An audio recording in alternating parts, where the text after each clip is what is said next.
I grew up with low self-esteem. Was me and my mama, just us in the trauma. Hands up if you know what I mean. I see you, I feel you, I want you to know that you're not alone. I know what it's like not to have a home, like walking barefoot up a gravel road. The pain gon' make you unstoppable, now audible.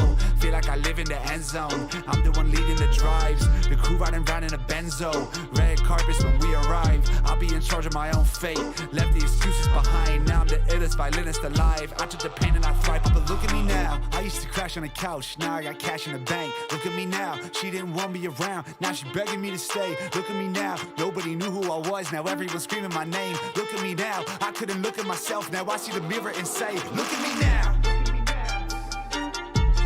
Look at me now.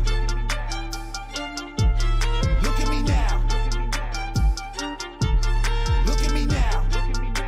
I wonder if I made you cry. Following dreams like your favorite content creator. I promised my mama I'll make it, that woman the queen. The grind of my father been embedded in me since I was a teen. Mashallah, I mean, that's what they say to me now. What you expect from the boy? I pop on their feed, they all wanna hate on me now. Why you disrespecting the boy? That's just confirmation that I'ma win. The beat getting beat up, I'm violent. I'm smooth like I'm C on the violin. I try, if I fail, I'ma try again. No denying it. I know I was built for this. I would die, I would kill for this. I showed them 1,000 times I'm about this life. I don't know how they still forget.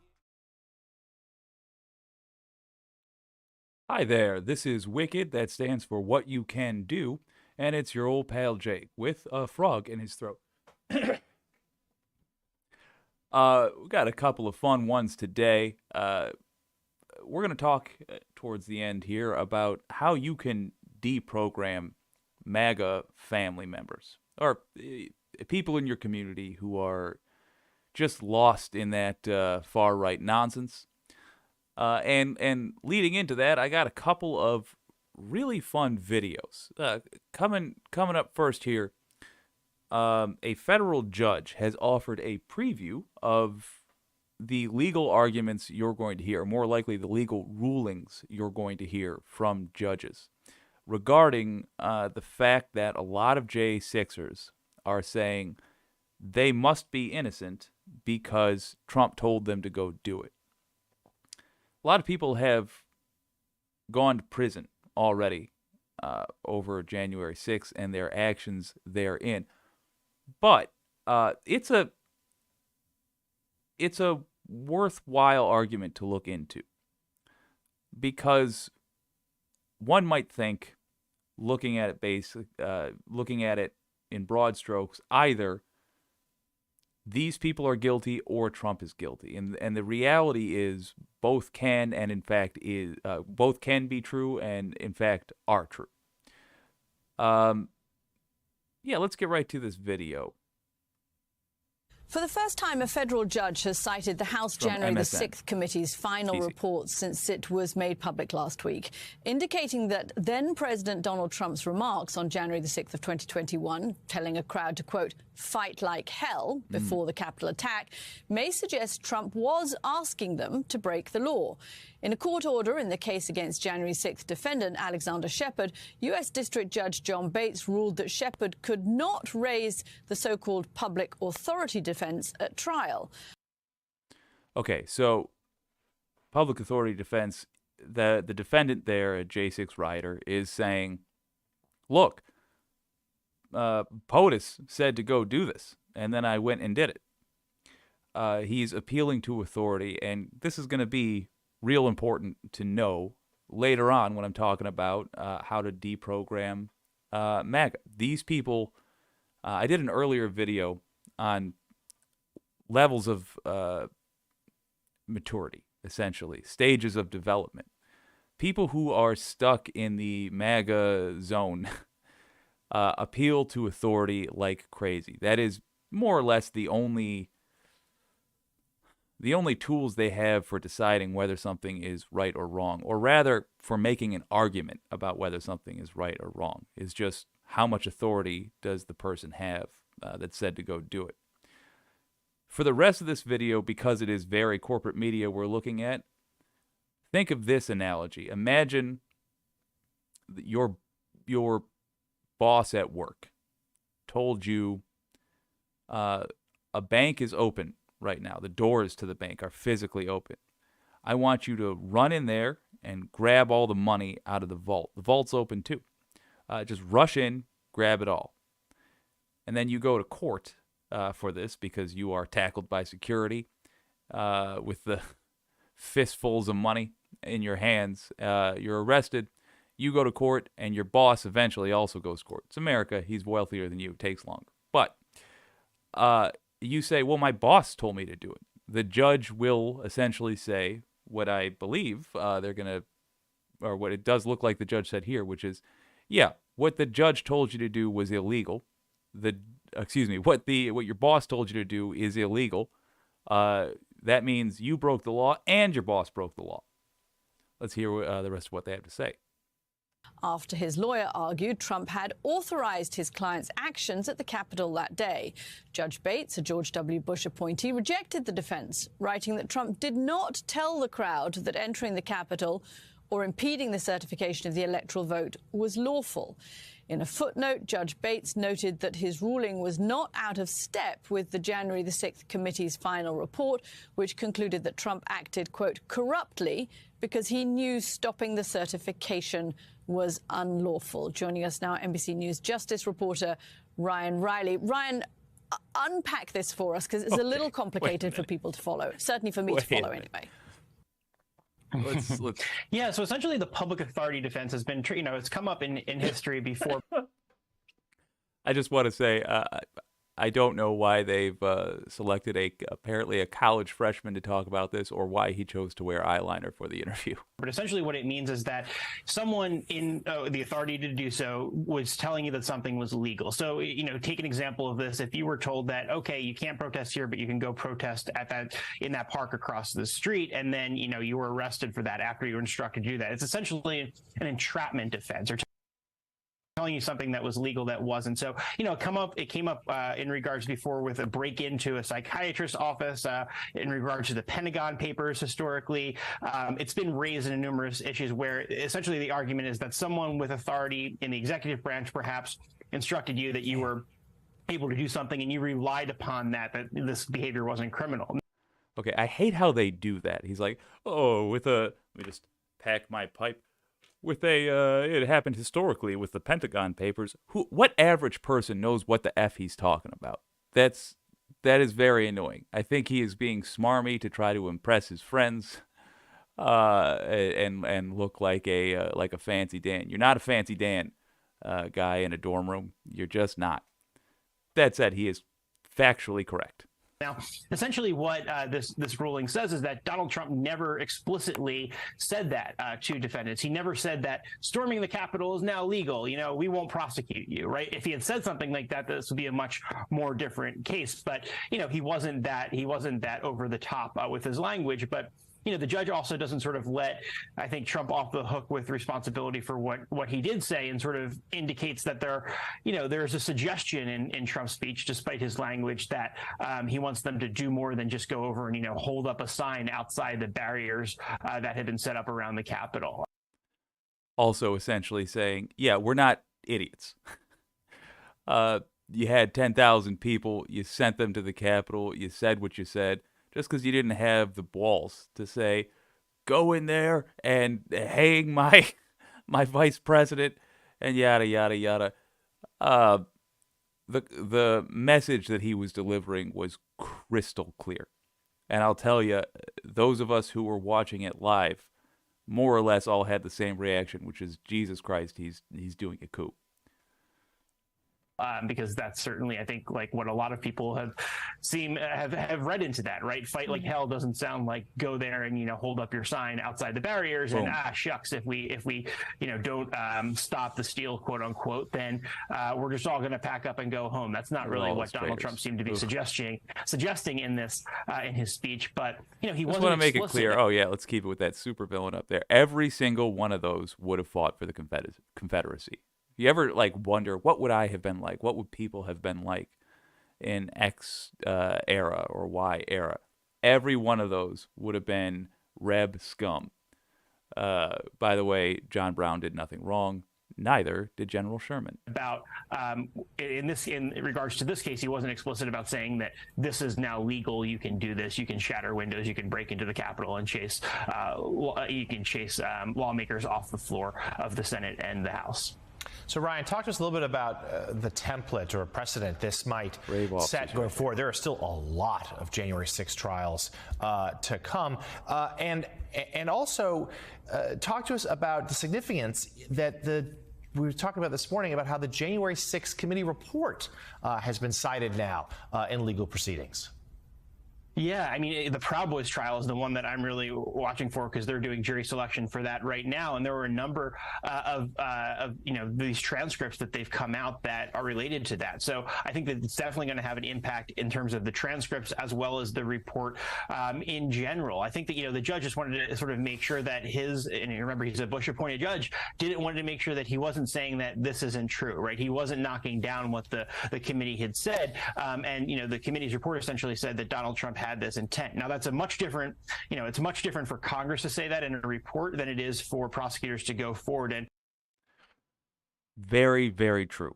And this guy is making sharp points even if I don't like his delivery. I think that dude is actually in prison right now. Thank God. If only for the fact that he can't figure out how a shirt works. Yeah, it is important to lay down that the details here are important. Okay. Let me try that again. It is important to lay down the fact that even though one person has partial responsibility for something, that doesn't mean another person is cleared of their responsibility for it. And it's important that they're bringing up the fact that it is another Republican-appointed judge that is saying this. Now, we do need to not rely on that like it's such a crutch. A Democrat-appointed judge, their legal ruling would have no less weight. You just need to see, I think, that, the average person just needs to see that this is not really a matter of, this is not at all a matter of political opinion. It simply is the law. We should, definitely note that it's still a very challenging case that would be really unprecedented were the Justice Department to go forward with some sort of charges against Donald Trump in connection with January 6th. It's just not an easy layup. There's no really obvious criminal statute that applies to this conduct, especially with the First Amendment considerations. You would have to take into consideration if you were talking about, say, if he was, if you wanted to charge him with incitement. Incitement is one of those really difficult areas where a lot of these cases in terms of incitement have really run into some legal challenges during the appeals process just because there are such First Amendment barriers.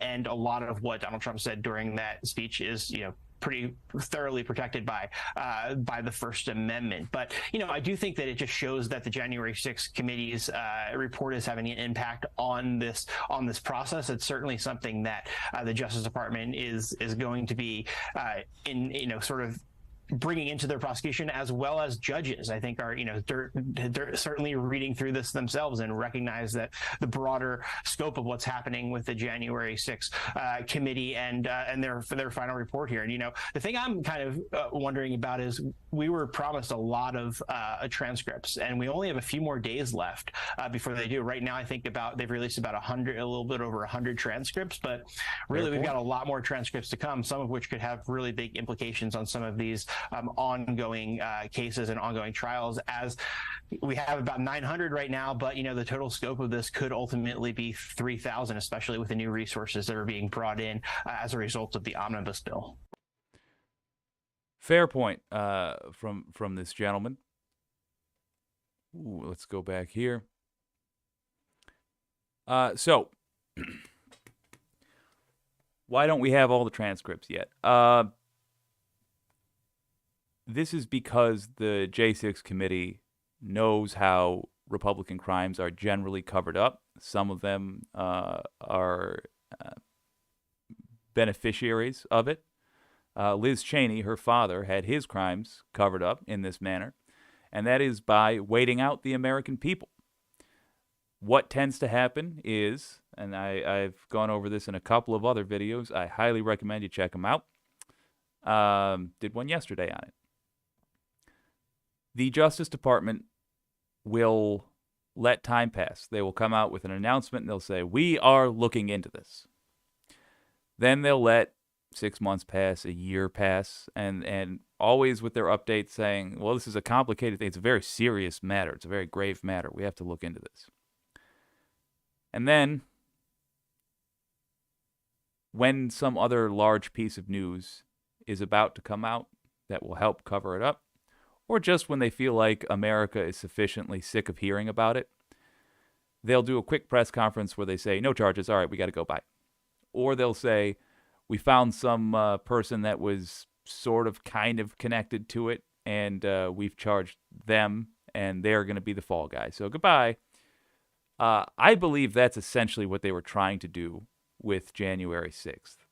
All these, they used to brag a lot more, the Justice Department, about catching these small fries, these easily duped rioters who actually did the hands-on dirty work. And they were putting out like statistics, like we've caught 300 people of the 10,000 or whatever. And they kind of stopped doing that once the J6 committee got going proper, once they had their first televised day of hearings, because it made it so clear that they were going after everybody except the powerful people. And it was a huge embarrassment for the Justice Department. So the J6 committee, being very savvy, they're releasing their transcripts. They're stretching this out as long as they can to keep it in the public consciousness for as long as they can. But they're shutting down. I mean, we lost the House. Thank you, New York Democrats, for that. Which means we're not going to be able to keep the J6 committee going. So they are releasing their transcripts so that news media can focus on one major breakthrough at a time, and that it stays in the public consciousness for as long as possible. But as I have said previously, those days are ending. So it's going to be on you watching, me, everyone around us, to keep the pressure on Merrick Garland and let him know that we didn't forget about this.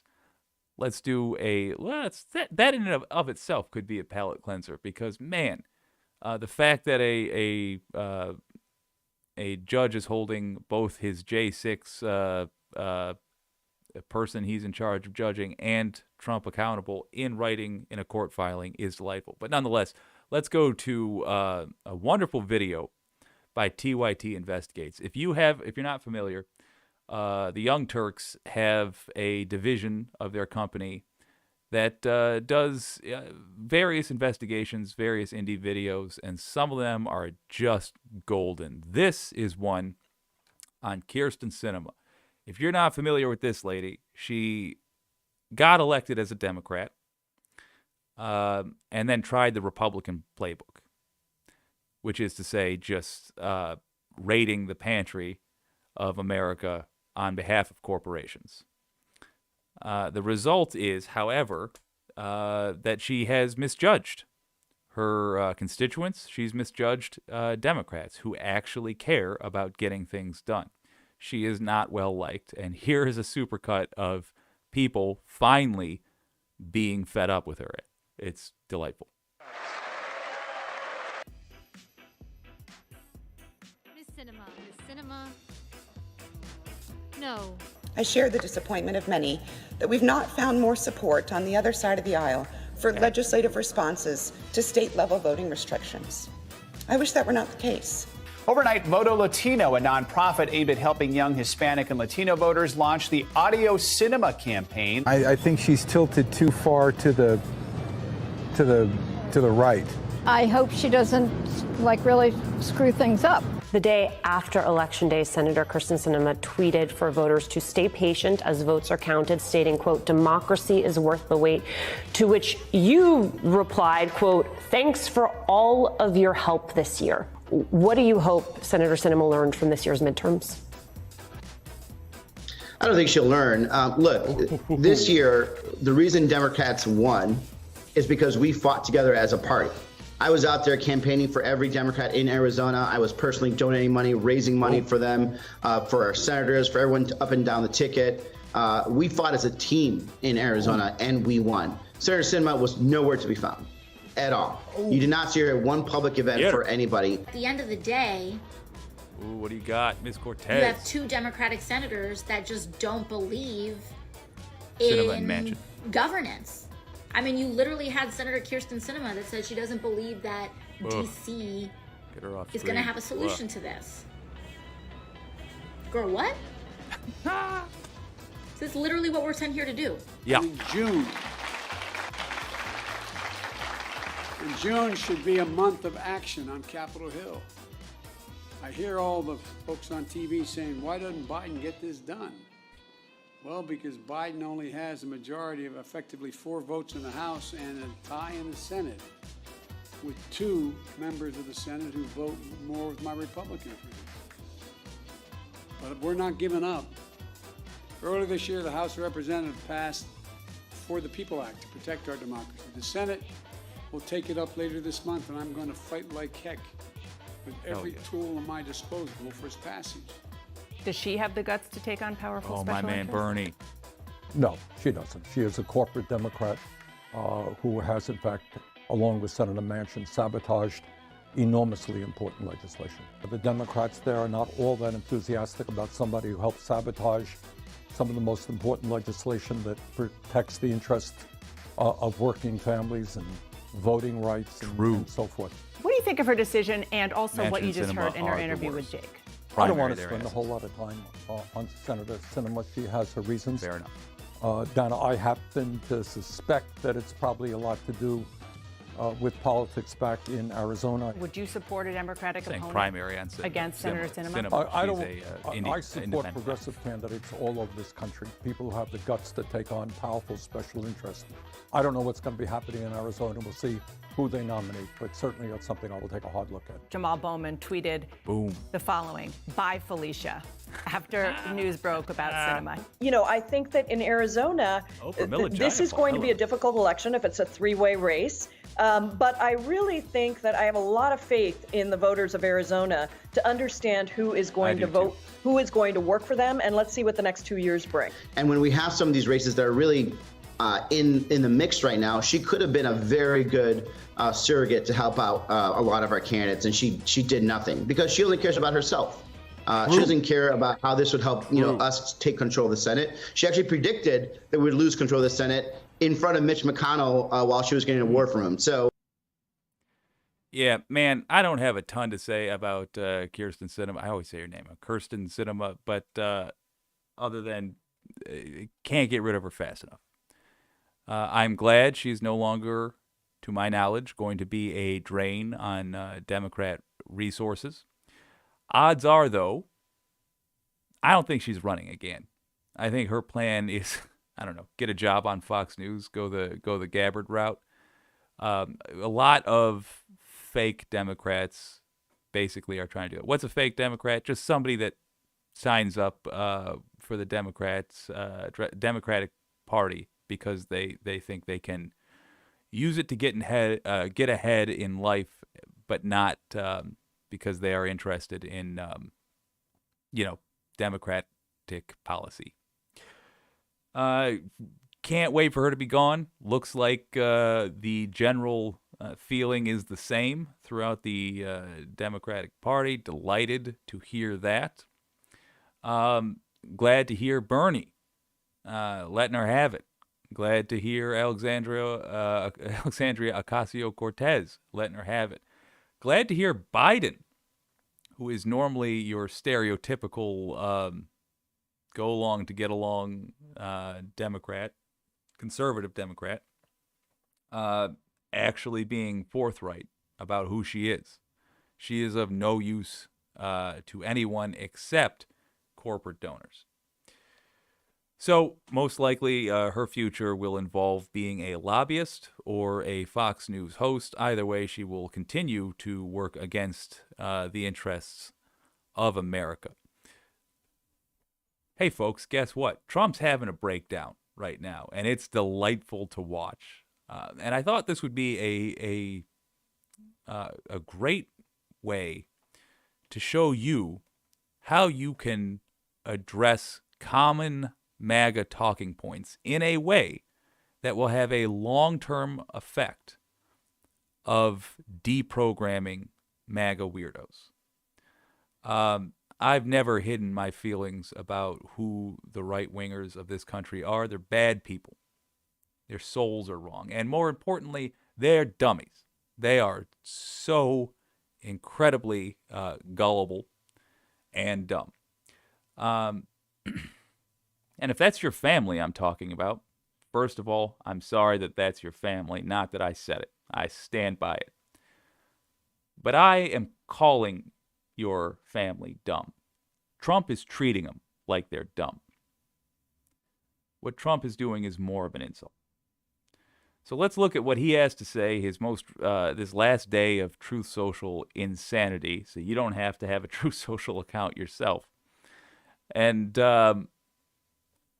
let's use this as a jumping off point for how you can deprogram, because there's a few basic questions. You yourself don't actually have to know very much about politics. You can just ask a couple basic questions and you'll be good to go. Start with this here, just to show you the direction things are headed in. Oh, it's delightful. Here's Trump posting an article about a coming split predicted for the Republican Party. Oh boy, they already had to gerrymander to survive. They already had to make more power out of less people by dividing up districts in an unfair manner.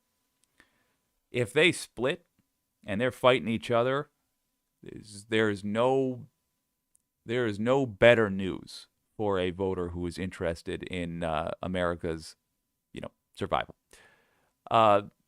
This is just Trump leaning into that. I think he's taken the temperature, and he understands that he is not long-term going to be welcome in the Republican Party or any sane political party. Well, the Republican Party was never sane, but in any political party that intends to function for very long.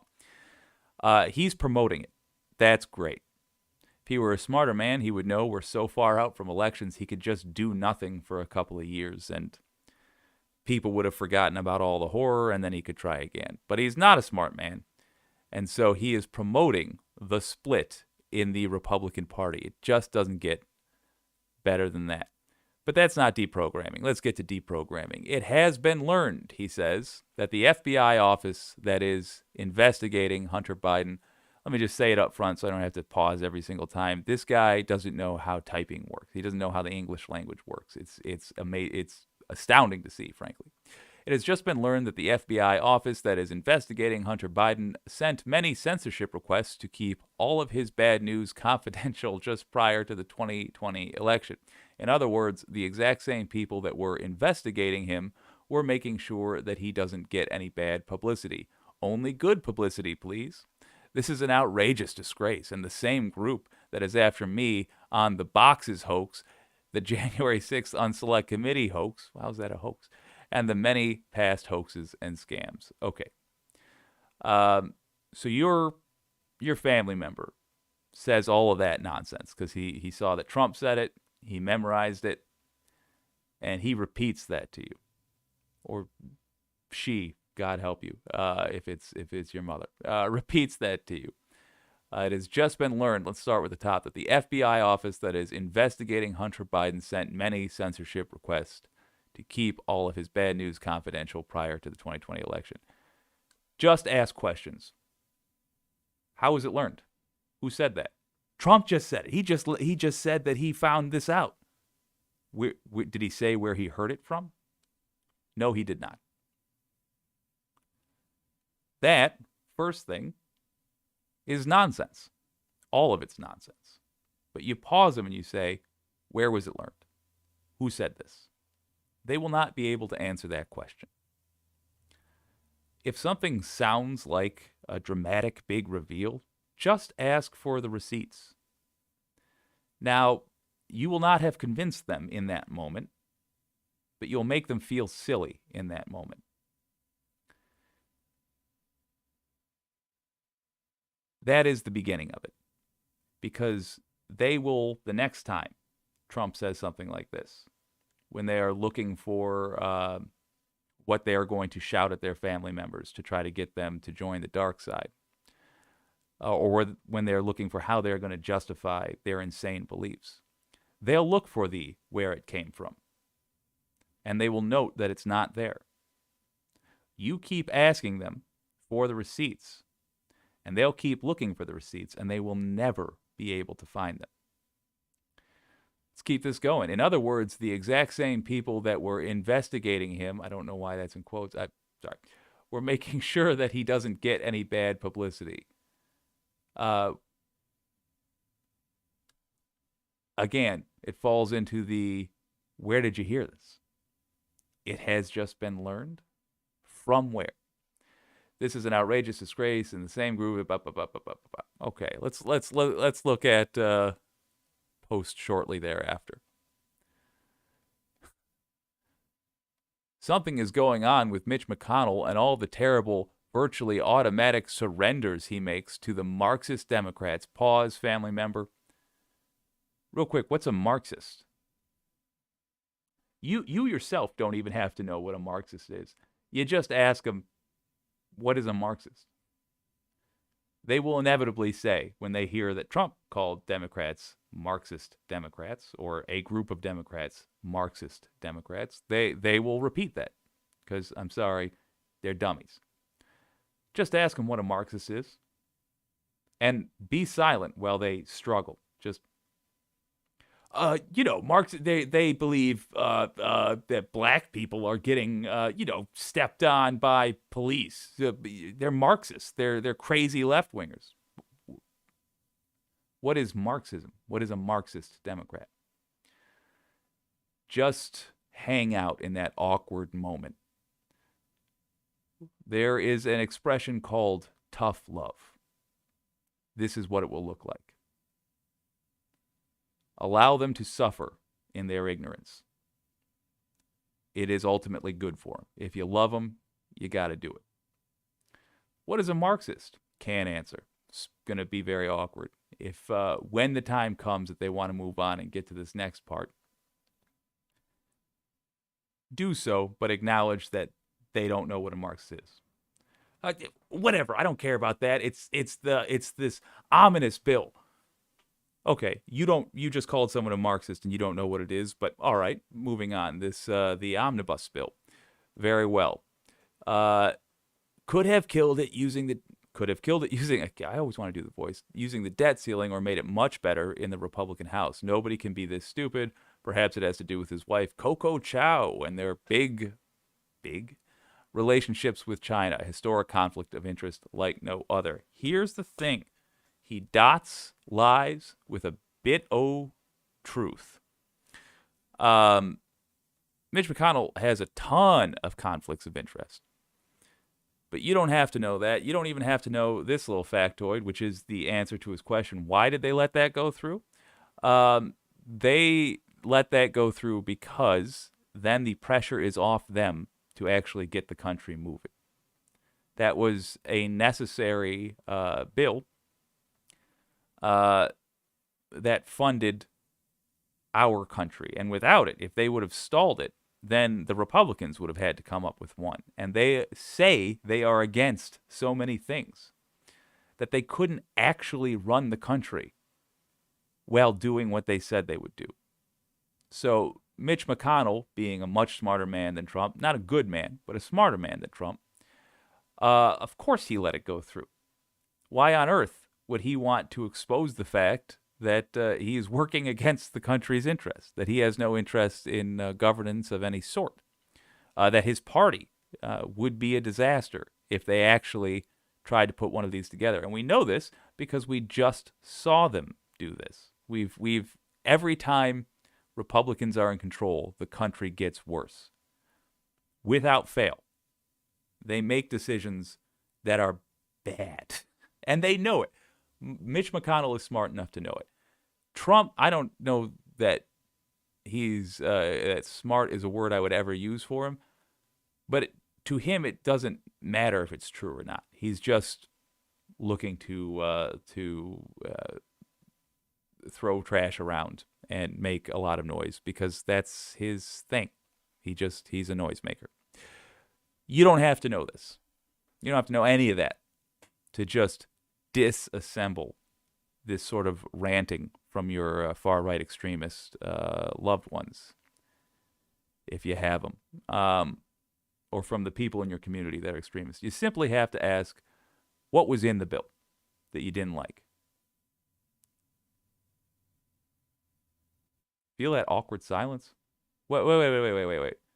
You didn't like the $1.7 trillion bill. What didn't you like in it? They will either have no answer, or they will have listened to a podcast that gave them one thing that exists in it that they theoretically hate. And when they name that one thing, ask what that does. The silence will be embarrassing for both of you, but you got to just stand through it. What didn't you like in the omnibus bill? It's crazy corporate it's crazy big government spending. It's too much. But within it, what didn't you like them spending money on? You're not going to have an answer. Let's look at this next one. This is a little piece of internet gold. Trump is going to be made fun of this, I promise you. When corporate media does eventually get around to seeing this little gem, he's going to get slaughtered for being an idiot. If this is what I think it is. Full disclosure, this is one of those things that's so dumb where I'm like, I must be misreading this. I must not be fully understanding this. Was just advised that the Unselect Committee of Political Thugs, capital T, what a moron, has withdrawn its subpoena of me concerning the January 6th protest of the crooked 2020 presidential election. Again, capitalized. They probably did so because, this is amazing, they probably did so because they knew I did nothing wrong or they were about to lose in court. Perhaps the FBI's involvement in rigging, all capital letters, the election, capital E, played into their decision. In any event, the subpoena is dead. Okay, folks, what did I tell you earlier? The J6 committee is over. They've ended their business. They came out with their report. They asked Trump, the guy at the center of all of this, to come and speak to them on the record, under oath. Being a criminal and a coward, he refused. So they subpoenaed him. Said, come on. Now we're saying officially through the court, you got to come talk to us. We made a request. This is a legal request for you to come talk to us. He did not. So they've withdrawn their subpoena. Why? Because it's over. They are informing the court, hi, we're done now. We've put out our recommendations. By the way, it was that this guy go to fucking prison. The subpoena is now irrelevant. So, in other words, this guy's running into the end zone and spiking the ball, but it's after the other team went home, the fans went home, they shut the lights off in the stadium. Why is he bragging about the subpoena being dead? Oi, all you have to do to disassemble these idiots is just listen to what they say with a critical mind. Why did the J6 committee withdraw their subpoena? Because the J6 committee's going home. They already got him. All right. last one from Trump here. So if the FBI illegally suppressed all of the really bad information on the Biden family laptop at the level never seen before, it was Russian disinformation, they said. Pause right there. So the FBI told him he was getting Russian disinformation. And he's like, oh, so these people want us to believe it's Russian disinformation. Yeah. That's why they told you it's Russian disinformation. You big dummy. Well, at the same time, not letting the many positive things accomplished by Trump, why in quotes, get out to the public, but would instead put out bad stuff, also in quotes. You're using slang. You don't need to put that in. All right. That would be the very definition of the government's rigging of an election. Pollsters projected this scam made a difference of millions of votes. What are the consequences? Okay, first of all, before we get into the especially fun bit where you can start testing your own skills here, what are the consequences? This man is projecting. He is sitting there wondering when the hell the cops are going to kick down his door and throw him in the back of a squad car. He's genuinely wondering, when are the consequences coming? I'm sure he himself cannot believe what he's been allowed to get away with so far. Neither can I. And that is one of the few things we agree on, are the fact that we are flabbergasted that he is not in prison right now with prison-issued diapers and Valtrex or whatever else. So the FBI illegally suppressed, he says, all of the really bad information on the Biden family at a level never seen before. And then he says, well, at the same time, not letting the many positive things accomplished by Trump get out to the public. His supporters, who have no ability to critically think, will walk away from that, and when you are sitting around the dinner table, they'll say the FBI suppressed bad information about Biden and good information about Trump. The question you have to ask that person is, how does the FBI suppress good information about Trump? Why can't Trump just say, I did X or Y? Is the FBI in charge of press releases? Is the FBI in charge of your PR team? No, sir. No, they are not.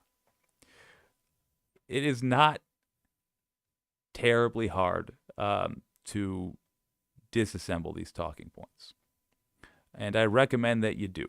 I recommend you don't just let your family members go further and further down these rabbit holes. And the way you deprogram them is to ask them for more information. They will be unable to provide it. Ask them where they got their information. You will never get anything except insane Trump social media accounts or Trump supporter social media accounts or freedomeagle.net/we're all terrorists. You will not see you'll see a lot of Nazis, but you won't see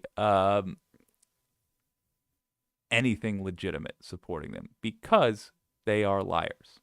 Which is why you don't have to know all this stuff to get into a battle with them. These are not advanced grifters. They rely on quantity, not quality. So you yourself don't have to be a political expert. You just say, how does the FBI suppress good information about Trump? You could also just use basic logic and say, what does Hunter Biden have to do with Joe Biden? Hunter Biden's an adult. Hunter Biden's not involved in politics. And they'll say, everybody's going after Jared and Ivanka. They had jobs that Trump gave them in the government, like a king handing out positions. The difference there is that they were involved in government. They were not talked about until they were involved in government. But even so, that's whataboutism as well. You don't even have to know that part, that they weren't talked about until they got jobs in government. You don't even have to know that they were in government. If your family member says, the other side did X, you say, I don't care what the other side did. I'm asking you, what does Hunter Biden have to do with Joe Biden? The answer is nothing. He's his kid. Kind of a bum, black sheep of the family. Okay. What is the relevance? Would that have affected your vote? It wouldn't have affected my vote. You don't judge people by their family members. Why? Because the family member ain't running. Joe Biden was running. That is how you deprogram them. Over time, they will be unable. They will lose their. It's not that they're going to suddenly believe that Democrats are right and Republicans are wrong, or that they have been going far right when they ought to go far left, even though that is the truth. Except for the Democrats being right part. That's not a fan of Democrats. Anyway, what will happen is they will get less satisfaction. They see those things. They see an authority figure saying those crazy things, and they think, yes, this is how I felt about politics. This is what I felt. And so my feelings are now justified. And they rush off and they can't wait to share that piece of information. But when you ask them simple questions like that, what does Hunter Biden have to do with this? How does the FBI suppress good information about Trump? So on and so forth. They won't get that little ping of pleasure the next time they see it. And this is how you deprogram them. Well, I have had a blast. Thank you very much for joining me today. My name is Jake, and this is Wicked. That stands for What You Can Do. If you have questions about things that you would like to know what the solution for is, what you personally can do to make the world better, it is my goal to come up with those answers for you, to give you practical, workable solutions, and present them for you. So leave them in the comments. And if you enjoyed this, give me a like. I sure would appreciate it. And a subscribe as well. I'd appreciate that too. I'll see you next time. I do usually a couple of videos a day, and it's got a pretty decent soundtrack. I'll see you next time.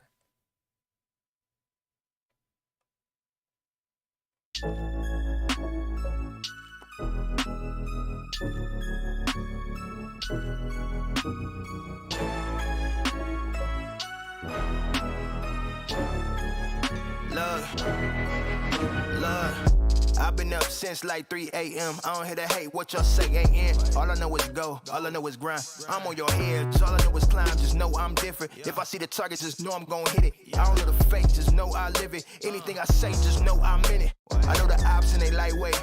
I'm in the zone and I might stay. Yeah, I'm on in the right way. Check the scoreboard, look who I play. They say